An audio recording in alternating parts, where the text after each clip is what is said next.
C'est un homme qui est très violent, manipulateur, narcissique. Oui, il est violent.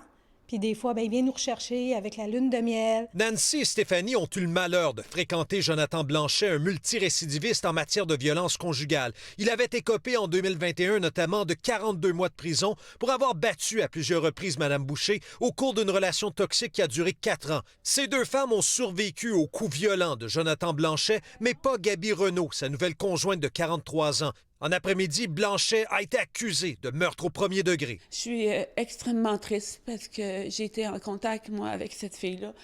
Gaby est rentrée en contact avec moi il y a plusieurs mois pour me dire qu'elle était la nouvelle conjointe de Jonathan, puis que Jonathan était vraiment violent. J'étais une oreille pour elle.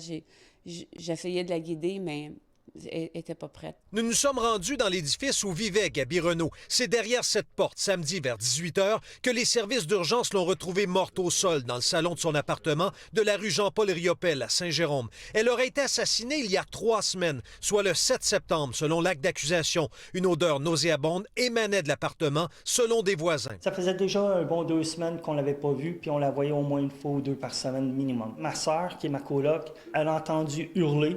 Elle ne savait pas si ça venait d'en haut ou d'à côté. Blanchet traîne un lourd passé criminel. Lui qui a été arrêté une trentaine de fois au cours des 20 dernières années. Il semble avoir peu de respect aussi pour le système judiciaire parce qu'il a brisé ses conditions à une quinzaine de reprises au cours des dernières années. Ça ne fonctionne pas, le système de justice en ce moment. Au niveau de ces personnes-là, il y a tellement de lois qui les protègent. Nancy Boucher n'en est pas à sa première sortie médiatique pour dénoncer la violence conjugale. Stéphanie, elle, a pris la parole avec courage pour la première fois mardi pour demander aux tribunaux et à la police de mieux protéger les femmes vulnérables. Les lois, ça n'a plus de sens. Il faut qu'il y ait quelque chose qui se fasse. Puis quand il arrive un meurtre, ils disent tout parce qu'ils sont fous, parce que... Non, ils sont rationnels. Si ça fait 20 ans qu'il fait ça, c'est parce que la personne est comme ça. Jonathan Blanchet reviendra en cours au mois de novembre. Yves Poirier, TVA Nouvelles, dans le Grand Montréal.